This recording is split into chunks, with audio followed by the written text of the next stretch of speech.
Let's start.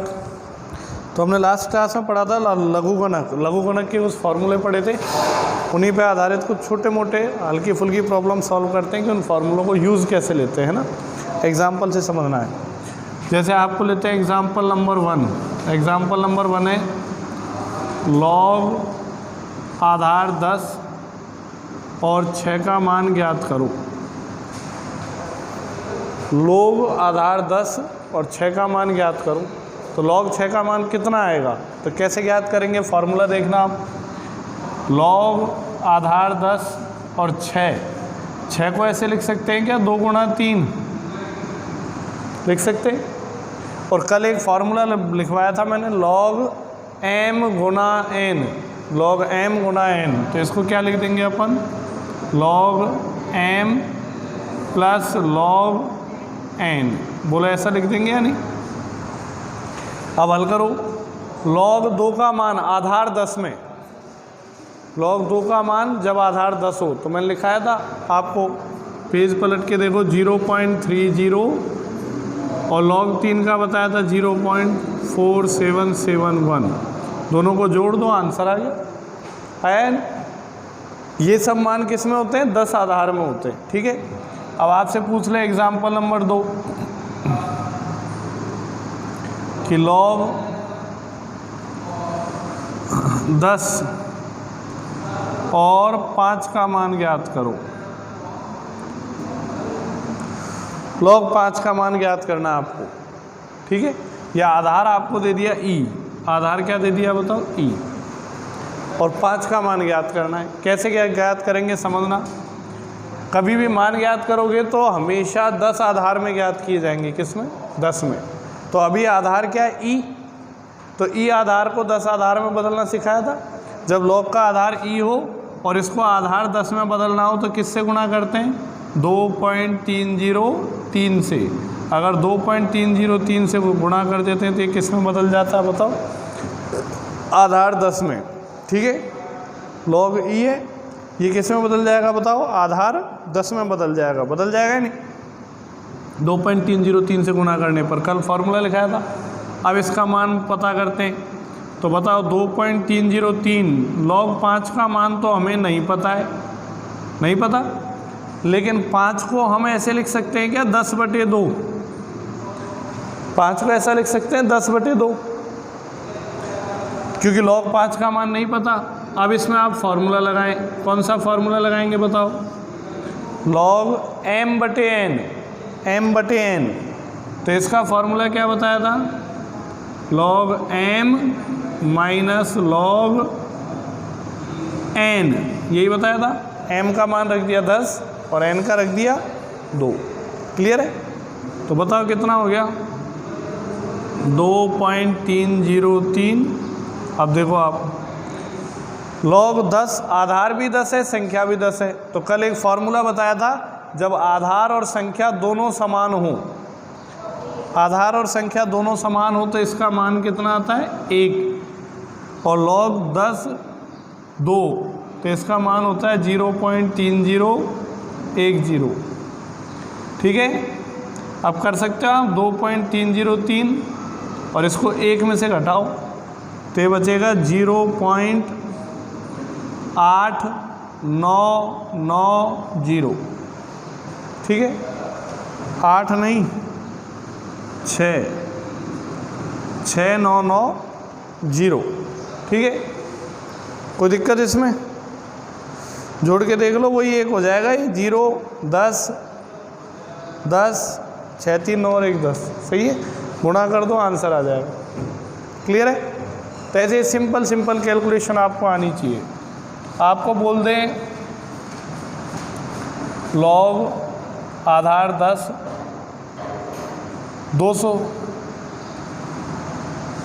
243, इसका मान ज्ञात करो।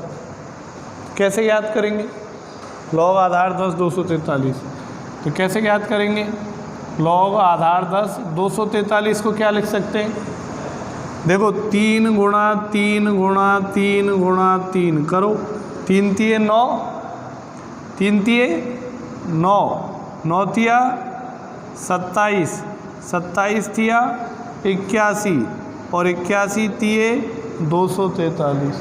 तो कितनी घात हो गई? 1 2 3 4 5। कितनी हो गई?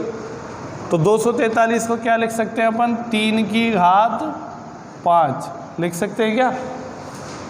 सरल करने के लिए क्या लिख सकते हैं? 3 की घात 5। तो एक फॉर्मूला बताया था log m की घात n, बताया था क्या? log m की घात n बताया था। तो क्या बताया था? इसमें n आगे आ जाता है, मतलब 5 आगे आ जाएगा, तो क्या रह जाएगा? ये log 10 और 3 घात आगे आ जाती। और देखो 5 तो ऐसे ही रहेगा, और log 3 का मान कितना होता है? 0.4771 हो जाएगा। अब आगे हल बताओ। ठीक है, ऐसे करते हैं। बोलो कोई दिक्कत?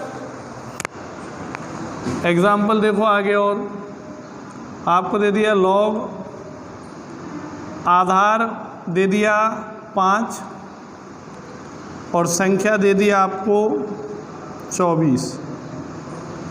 आधार दे दिया 5 और संख्या क्या दे दिया आपको बताओ? 24। तो ये log का आधार 5 है, संख्या 24 है। अब मान ज्ञात करो। अब ये जो मान आपको बताएं 0.3010 और ये कब होते हैं? जब आधार क्या हो बताओ? 10। लेकिन यहाँ तो आधार 5 है, तो गड़बड़ हो गई। तो जब आधार ही 10 नहीं है, हम हल किस में करेंगे? आधार 10 में। अब यहाँ आधार 10 नहीं है, तो सबसे पहले आधार क्या बनाएंगे? तो एक आधार परिवर्तन सूत्र लिखाया था, उसमें क्या बताया था कि आधार 10 बनाना है। तो ऐसे लिखेंगे log, यहाँ भी लिखेंगे आधार 10, और बटे में log, यहाँ भी लिखेंगे आधार 10, और ऊपर तो क्या लिख देंगे?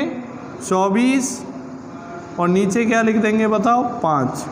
ऐसा फॉर्मूला बताया था। अगर इन दोनों में से कोई अलग ही आधार हो तो 10 में बदलना है, मतलब कोई तीसरा आधार है 10, उसमें बदलना है, तो संख्या यहाँ लिख देते हैं और नीचे वाले आधार को यहाँ लिख देते हैं। ऐसा एक फॉर्मूला बताया था। अब हल कर लो। तो बताओ log 24 को क्या लिख सकते हैं अपन? log 10 24 को क्या लिख सकते हैं? 8 तिये 24, 8 तिये 24, 8 गुणा 3, सही है। या 8 को ऐसे लिख सकते हैं 2 की घात 3 गुणा 3 गुण। अब आज गुणनखंड कर लो इसके, 2 गुणा 2 गुणा 2 गुणा 3 हो जाएंगे या नहीं? तो 2 की घात 3 गुणा 3। और नीचे 5 को क्या लिख सकते हैं बताओ? 10/2। 5 का मान तो नहीं पता, तो क्या लिखेंगे बताओ? 10/2। log 5 का मान हमें नहीं पता, लेकिन log 10 का पता है और log 2 का पता है, तो 10/2 लिख दिया। अब हल करो। ऊपर कौन सा फार्मूला लगाएं? पहले लगाएंगे गुणा वाला, 2 की घात 3 गुणा 3, तो log m गुणा n। तो m गुणा n करेंगे तो क्या आ जाएगा? log m plus log n। बोलो आ जाएगा n? log m गुणा n बराबर log m plus log n। और नीचे बताओ log m/n, m/n का क्या फॉर्मूला आ जाएगा? log m minus log n, सही है। अब ये घात लगी हुई है, तो घात के लिए फिर फॉर्मूला लगाएंगे क्या? log m की घात n हो तो n आगे आ जाता है, तो 3 log 10 2 प्लस log 10 3 और बटे में log 10 10 और माइनस log 10 2, सही है। मान रखो इनके 3, log 2 का मान कितना होता है? 0.3010। log 3 का मान 0.4771 और 10 आधार संख्या समान है तो 1, और ये कितना हो जाएगा? 0.301। अब हल कर सकते हैं आप इसे। इनको गुणा कर दो, इसमें जोड़ दो, नीचे ये घटा लो और फिर भाग लगा दो, हो जाएगा। तो ऐसे अपन बेसिक फार्मूले काम में लेते हैं, तो ज़्यादा कठिन नहीं है, आसान सी गणित है, लघु गणक, ठीक है। तो इनकी आपको प्रैक्टिस करनी है। आगे बढ़ें तो आगे देखेंगे आप सभी नई गणित लेते हैं। अब हमने पढ़ लिया है बीजगणित, त्रिकोणमिति, अवकलन, समाकलन और लघु गणक। अब हम पढ़ेंगे द्विविमीय निर्देशांक ज्यामिति। ये भी बहुत बड़ा सिलेबस है, लेकिन अपन केवल उतना ही पढ़ेंगे जितना अपने फिजिक्स में काम आएगा। ठीक है, तो आगे बढ़ते हैं अपन। देखो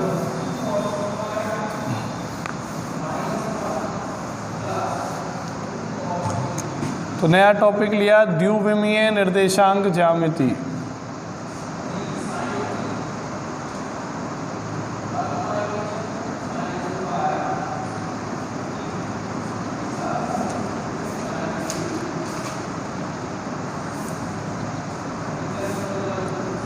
ठीक है, तो द्विविमीय निर्देशांक ज्यामिति में देखें आप सभी, द्विविमीय मतलब होता है दो अक्षों वाली। द्विविमीय निर्देशांक ज्यामिति मतलब दो अक्षों वाली। तो आपने पढ़ा होगा एक्स और वाई अक्ष पढ़े हैं या नहीं? तो किसी भी बिंदु के निर्देशांक लिखते हैं तो कैसे लिखते हैं? एक्स कॉमा वाई, ऐसे लिखते हैं नहीं? किसी भी बिंदु के निर्देशांक क्या लिखे जाते हैं? X comma Y. तो ये आपने 10th क्लास में पढ़ा। 10th क्लास में सबसे पहले पढ़ा होगा दूरी सूत्र। क्या पढ़ा होगा? दूरी सूत्र। तो दूरी सूत्र आता है सबसे पहले इसमें, पहला दूरी सूत्र। दूरी सूत्र मतलब दो बिंदुओं के मध्य की दूरी। तो ये आपने पढ़ा है under root of x2 minus x1 का whole square plus y2 minus y1 का पढ़ा है। ठीक है, कोई दिक्कत? ये अपने काम आएगा। दूसरा आपने अंत्य विभाजन, बाह्य विभाजन और मध्य बिंदु भी पढ़ा है, लेकिन वो अपने फिजिक्स में ज़्यादा काम नहीं आता है। तो दूसरा अपन लेते हैं सरल रेखा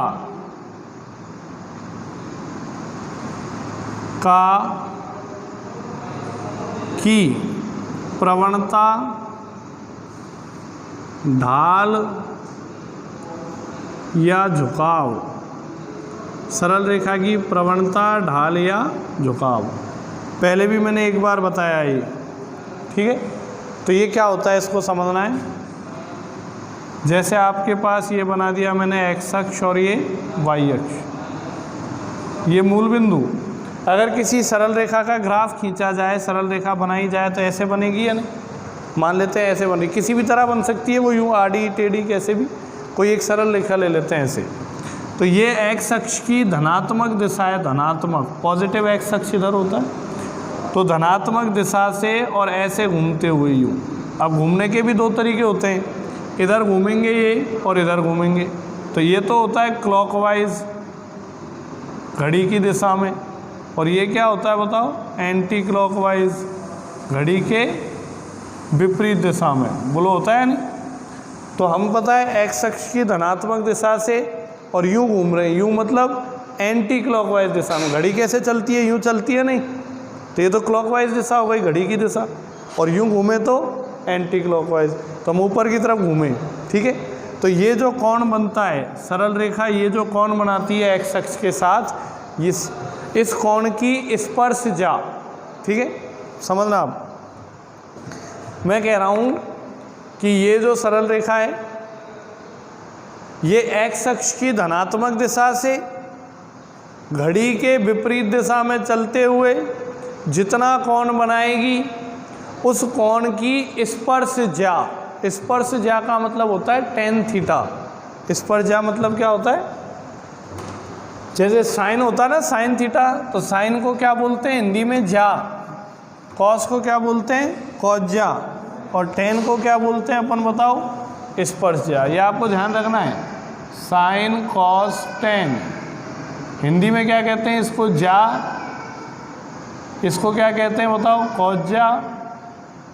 और इसको क्या बोलते हैं? स्पर्शजा।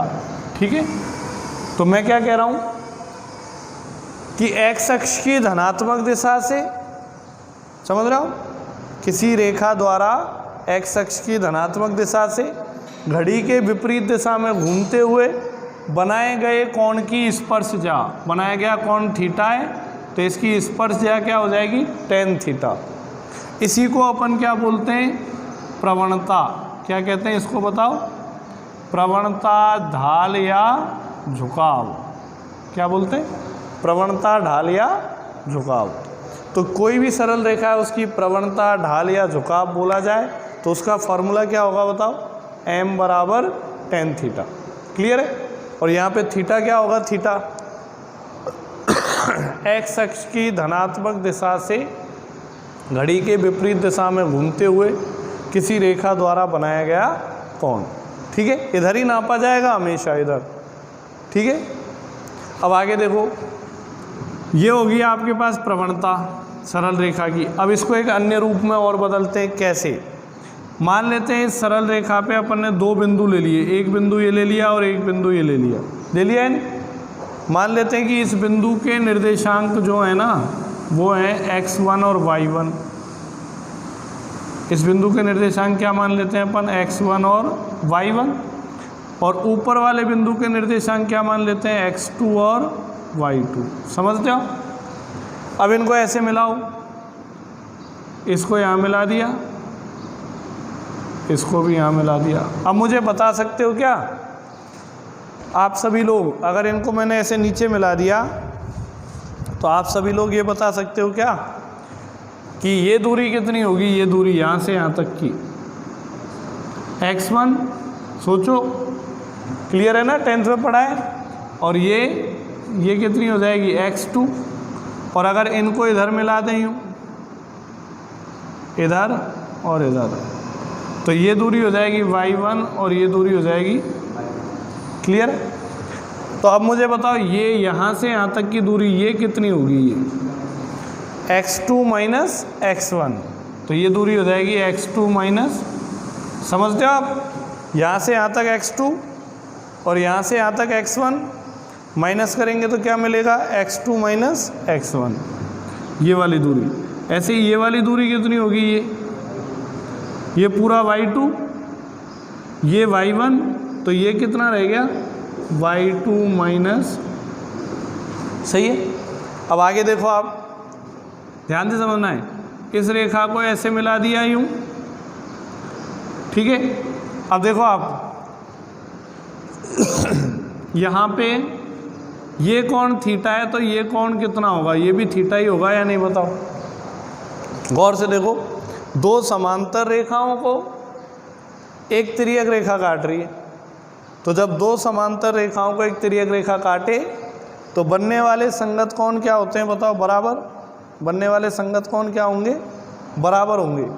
तो ये थीटा है तो ये भी थीटा हुआ है ना। अब गौर से देखना, आप इस त्रिभुज से, ये जो त्रिभुज आपको बन रहा है छोटा वाला, इस त्रिभुज से tan थीटा का मान निकालो। प्रवणता, ढाल या झुकाव, tan थीटा, इसका मान निकालो। तो tan थीटा बराबर क्या हो जाएगा? लंब बटे आधार, लंब बटे आधार। तो लंब की लंबाई कितनी है? लंब की लंबाई देखो इधर कितनी है? y2 minus y1। तो लंब की लंबाई तो आ गई y2 माइनस, आई या नहीं? और आधार, आधार की लंबाई कितनी है? x2 माइनस, बोलो है या नहीं? तो प्रवणता आप ऐसे भी ज्ञात कर सकते हो। अगर थीटा दिया है थीटा, तब तो आप प्रवणता के लिए कौन सा फार्मूला लगाएंगे? tan theta. और अगर निर्देशांक दे रखे हैं दो बिंदुओं के निर्देशांक, तब कौन सा फार्मूला लगाएंगे? ये वाला। और इसी को अगर आगे बढ़ाएं तो यही चीज़ आपने पढ़ी है कि y2 माइनस y1 अगर अल्प परिवर्तन हो तो y2 माइनस y1 को क्या बोलते हैं? dy। और x2 माइनस x1 को क्या बोलते हैं, बताओ? dx। क्लियर है? तो मतलब किसी भी सरल रेखा के लिए dy बटे dx, dy बटे dx समझते हो? यदि y का x के सापेक्ष अवकलन कर दिया जाए, किसी सरल रेखा के लिए y का x के सापेक्ष अवकलन कर दिया जाए, तो ये अवकलन किसको व्यक्त करता है, बताओ? प्रवणता को। तो आपको याद रहेगा, कोई भी सरल रेखा है, उस सरल रेखा की अगर आपको प्रवणता ज्ञात करनी है तो प्रवणता का फॉर्मूला क्या होगा? m बराबर tan थीटा या फिर dy बटे dx। अगर कोण दिया है तो tan थीटा से ज्ञात करो, बिंदुओं के निर्देशांक दिए तो इससे ज्ञात करो, और अगर y का x के रूप में कोई समीकरण दे रखा है तो फिर उसका अवकलन करके ज्ञात करो। क्लियर है? कोई दिक्कत है ना? जैसे आपसे बोल दें ये dy बाई dx से कैसे ज्ञात करेंगे? जैसे आपसे बोल दें कोई ग्राफ है, ग्राफ y बराबर एक्स स्क्वायर माइनस 3x है ना, कि स्पर्श रेखा की प्रवणता ज्ञात करो। प्रवणता। तो प्रवणता कैसे ज्ञात करेंगे? प्रवणता का फॉर्मूला क्या आ गया? dy बटे, तो क्या करेंगे इसका x के सापेक्ष अवकलन कर देंगे। तो x स्क्वायर का अवकलन कितना हो जाएगा? 2x, और -3 नियत राशि है और x का अवकलन कितना हो जाएगा? 1। तो प्रवणता कितनी आ गई बताओ? 2x - 3। बोलो आई है नहीं? और आपको ऐसे बोल दे कोई सरल रेखा x अक्ष की धनात्मक दिशा से 30 डिग्री का कोण बनाती है, तो उसकी प्रवणता कितनी होगी? तो 30 डिग्री कोण बनाती है तो कौन सा फार्मूला काम मिलेंगे? ये वाला tan 30 का मतलब 1/√3 हो गया। तो ये थी आपके पास सरल रेखा की प्रवणता। क्लियर है? अब इसी में सरल रेखा का समीकरण कैसे लिखते हैं? तो आपने 10th क्लास में सरल रेखा के समीकरण देखे हैं खूब और उनको हल भी किया है ना? लिखते कैसे हैं समीकरण अब सीखना है, आप थोड़ा सा अलग रूप है। आपने ऐसे समीकरण हल किए होंगे 2x + 3y = 5, ऐसे किए ना? इनका ग्राफ भी बनाया होगा, सरल रेखीय ग्राफ आता है। तो सरल रेखा का समीकरण क्या हो गया? ax + by = c, ऐसा हो गया है ना? a b c नियत राशियाँ हैं x और y, ऐसा ही तो होता है नहीं? तो ये होता है व्यापक रूप में समीकरण। व्यापक मतलब सब जगह ऐसा प्रचलित होता है।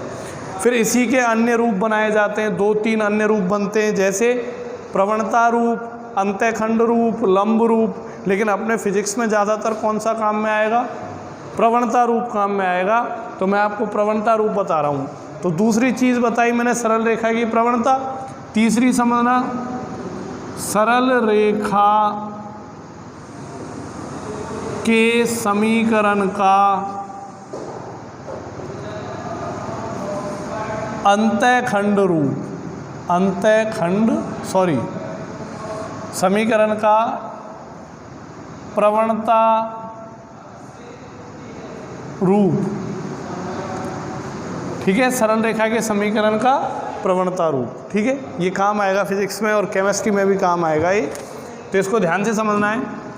देखो आप, जैसे मान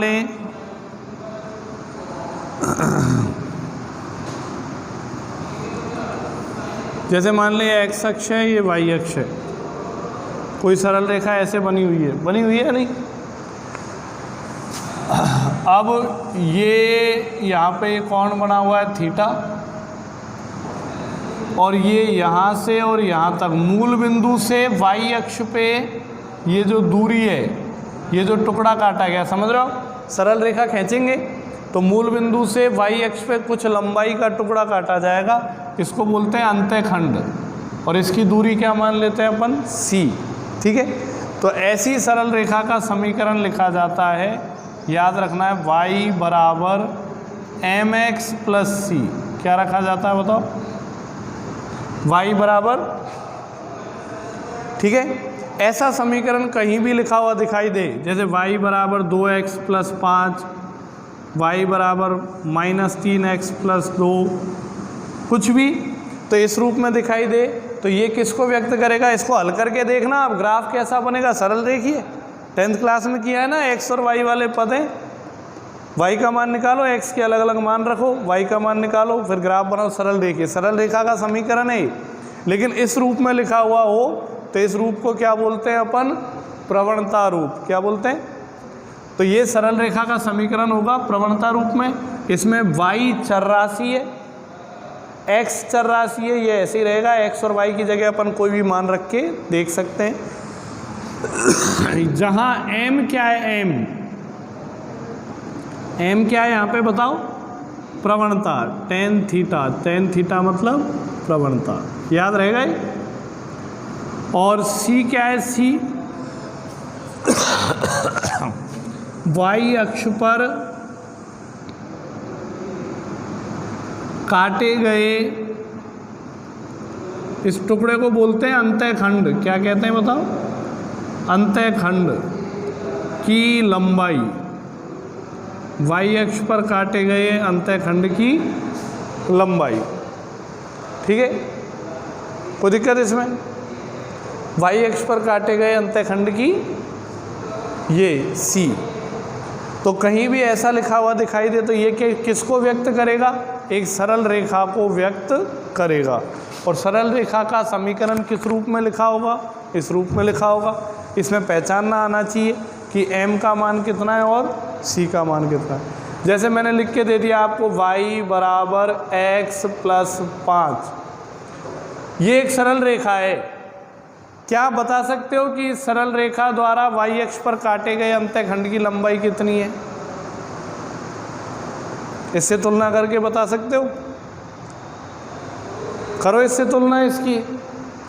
तो y अक्ष पर काटे गए अंतःखंड की लंबाई कितनी है? 5 हो गई या नहीं? बोलो, इससे तुलना करो, c का मान कितना है? 5 हो जाएगा या नहीं? क्लियर है? आपसे पूछे कि इसकी प्रवणता बताओ, प्रवणता कितनी है? तो प्रवणता के लिए इससे तुलना करेंगे। तो x का गुणांक यहाँ पे कितना है? m, और यहाँ पे x का गुणांक कुछ भी नहीं है तो क्या मान लेंगे? 1। तो m बराबर 1। प्रवणता कितनी हो गई? आपसे पूछे कि ये थीटा ज्ञात करो, x अक्ष की धनात्मक दिशा से बनाया गया कोण, तो m की जगह क्या लिख देंगे? tan थीटा बराबर 1। और 1 किसका मान होता है tan में? 45 डिग्री का। ख़त्म tan। तो थीटा कितना आ गया? कर सकते हैं ऐसे। तो ऐसे आपको याद रखना पड़ेगा कि y बराबर mx प्लस c सरल रेखा को व्यक्त करता है, जिसमें m प्रवणता होती है जिसका फॉर्मूला tan थीटा होता है, और c क्या होता है? y अक्ष पर काटे गए अंतःखंड की लंबाई। ठीक है। अगर c धनात्मक में तो अंतःखंड किधर काटा गया है? ऊपर की ओर, धनात्मक y अक्ष पे। और अगर c ऋणात्मक में तो अंतःखंड किधर काटा गया है? नीचे की ओर, ऋणात्मक y अक्ष में। क्लियर है? कोई दिक्कत? तो ये आपके समझ आता है। तो ये था आपके पास द्विविमीय निर्देशांक ज्यामिति जो आपको याद रखनी है। ठीक है। आगे ये रफ कर दूं मैं।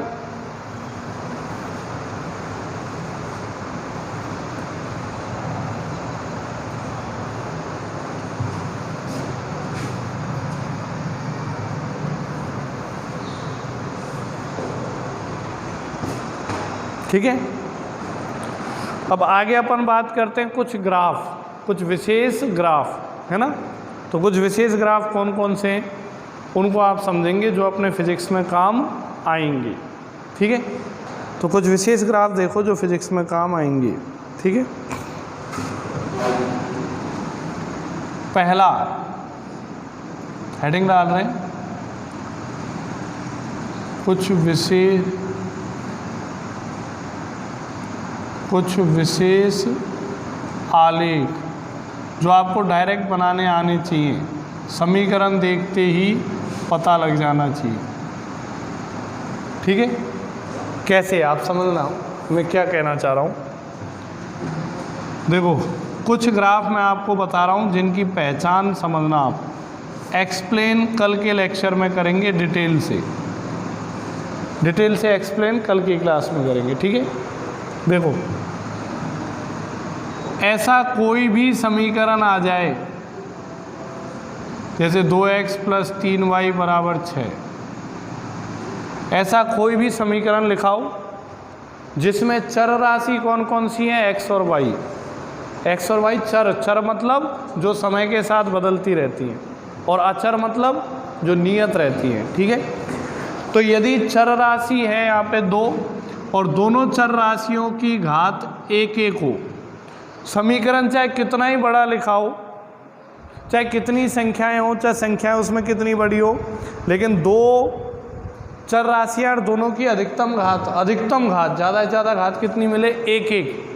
तो ये समीकरण का जब भी ग्राफ बनाओगे, ग्राफ कैसे बनाएंगे? 10th क्लास की तरह x के अलग अलग मान रखेंगे, y के अलग अलग मान मिलेंगे और उनसे ग्राफ बनाएंगे। तो ग्राफ कैसा बनेगा बताओ? सरल रेखा। कैसा बनेगा बताओ? सरल रेखा बनेगा, सरल रेखीय बनेगा। ठीक है। अब मान लो ऐसे दे दूं मैं, y² बराबर 8x माइनस 2। यहाँ पे क्या है? 2 चर राशियाँ हैं, लेकिन दोनों में से एक की अधिकतम घात 2 है और दूसरे की अधिकतम घात। अब ये x की भी हो सकती है 2 घात और y की 1 हो सकती है, या y की 2 और x की 1। तो ऐसी अवस्था में जो ग्राफ बनेगा वो कैसा बनेगा? परवलयाकार। कैसा बनेगा बताओ? परवलयाकार, परवलय जैसा बनेगा। अब आपने ये नाम सुना ही नहीं होगा परवलय, तो ये जानने के लिए हमारा अगला एपिसोड देखना ना भूलें, ठीक है। आगे देखो, एक आपके पास ऐसा आ जाए x² + y², 3x² + 3y² बराबर 15, ऐसा आ गया। तो इसमें 2 चर राशियां हैं x और y, और दोनों की अधिकतम घात 2-2 हो जाए, दोनों की अधिकतम घात 2-2 हो और दोनों के गुणांक समान हो। क्या समान हो बताओ? इसका गुणांक भी 3 और इसका गुणांक भी 3। तो इसका जब भी ग्राफ बनाओगे तो ग्राफ कैसा बनेगा बताओ? वृत्त। कैसा बनेगा बताओ? वृत्त तो सुना है, इसका ग्राफ कैसा बनेगा? वृत्त जैसा बनेगा। और यही चीज़ मैं वापस बता रहा हूँ, 3x² + 5y² बराबर 75। वही 2 चर राशियाँ हों, दोनों की अधिकतम घात 2-2 हो, लेकिन गुणांक समान नहीं हो, तो फिर आकृति कैसी बनेगी बताओ? दीर्घवृत्त बनेगी। दीर्घवृत्त का मतलब अंडाकार, ओवल शेप, अंडे की आकृति होती है ना, वैसी आकृति बनेगी। क्लियर है? और यदि दोनों के गुणांक समान नहीं हो, समझ रहे हो, अधिकतम घात 2-2 हो और दोनों के गुणांक समान नहीं हो और बीच में माइनस का चिन्ह आ जाए, तो फिर आकृति बनेगी आयताकार अतिपरवलय। क्या बनेगी बताओ? नहीं, केवल ऐसे लिख दो, अतिपरवलय। कैसी बनेगी बताओ? अतिपरवलय, अतिपरवलयाकार, ठीक है। अब सरल रेखा कैसी होती है? सरल रेखा आप जानते हो ऐसी होती है। परवलय कैसा होता है? परवलय ऐसा होता है, कटोरे टाइप, यूं ऐसा, ये किसी भी दिशा में बन सकता है। वृत्त, वृत्त कैसा होता है? ऐसा, जानते हो। दीर्घवृत्त कैसा होता है? अंडाकार, ऐसे, यूं, बीच में से पिचका हुआ, है ना। और अति परवलय कैसा होता है? उल्टा, यूं। 2 परवलय जब उल्टे हो जाते हैं ऐसे, तो ये क्या, या ऐसा कर लो, दीर्घवृत्त को बीच में से काट के और उल्टा कर दें तो वो क्या बन जाता है? अति परवलय, ठीक है। तो ये कैसे बनती हैं ये आपको कल समझाएंगे, ठीक है। बाकी ज़्यादा डिटेल में अपन को जाना नहीं है, अपने को तो ये चीज़ काम आनी है, कौन सी? समीकरण देखते ही पहचान लो आकृति कैसी बनेगी। आपने 3 नंबर के क्वेश्चन के लिए सरल रेखा का समीकरण बनाया, x के मान रखे, y के मान रखे, z के मान रखे, टेबल बनाई, सारणी बनाई, ग्राफ में बनाया, या डायरेक्ट रट्टा मारो, एक एक हाथ हो तो रेखा बन गई, खत्म। सही है ना? 1-2 हो, 1-1 हो तो परवलय बनेगा ऐसा। दोनों 2-2 हो, गुणांक समान हो तो वृत्त। दोनों 2-2 हो, गुणांक असमान हो तो दीर्घवृत्त। दोनों 2-2 हो, गुणांक असमान हो, बीच में माइनस का चिन्ह हो तो 2 मिनट का काम, ठीक है। तो बाकी इनको डिटेल से कल पढ़ेंगे। कल का टॉपिक अपना ये रहेगा, स्टडी ऑफ ग्राफ।